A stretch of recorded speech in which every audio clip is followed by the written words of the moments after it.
As winter weather takes hold in Toronto, temperatures have plummeted outside this week, but for some residents, those temperatures are dropping inside too because their building has no heat. This is where Tafik Elmi's children sleep, and even with a space heater, it's only about 12 degrees. My son was crying last night, in the middle of the night.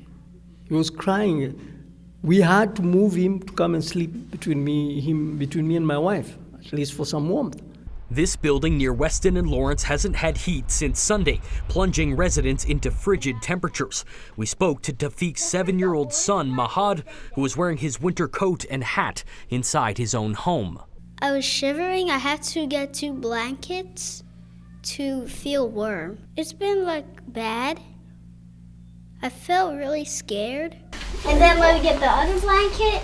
It's heartbreaking for the father, who says he fears for his family every time he leaves for work. When you see that your child or your father or somebody who's old is suffering and you're paying, it's like you're paying for that suffering. Landlords in Toronto must provide heat to keep rental units at a minimum of 21 degrees Celsius from October to May.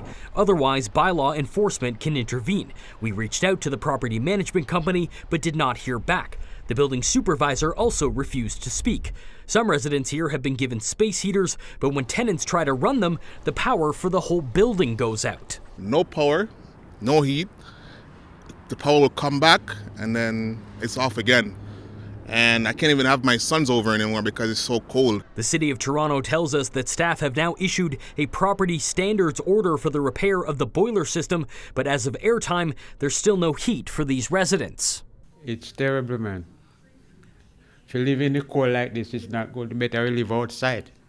And these residents aren't the only ones left in the cold. These buildings at St. Clair and Bathurst haven't had heat since October. It's been horrible. Indoor temperatures, as I said, in our apartments are 9 and 10 degrees. We're sleeping in our clothes. We're waking up and it's just absolutely, it's like camping in your own apartment. Once again, we push the property management company. My name is Brandon, I'm with City News. I'm Wayne, Community Manager. Unfortunately, we have no comment at this time. Residents were first told that a boiler needs to be repaired and the company was waiting on parts. But weeks later, they've now been told one of the boilers needs to be replaced entirely. The communication from management has been really poor. We're finding out information through just talking to the on-site contractors or even bylaw officers when we call them. It's really emotionally draining.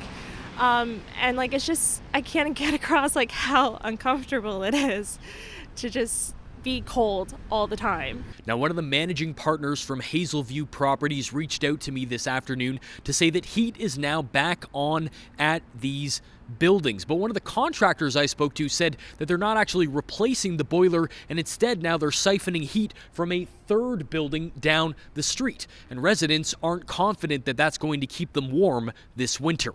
Brandon Choghri, City News.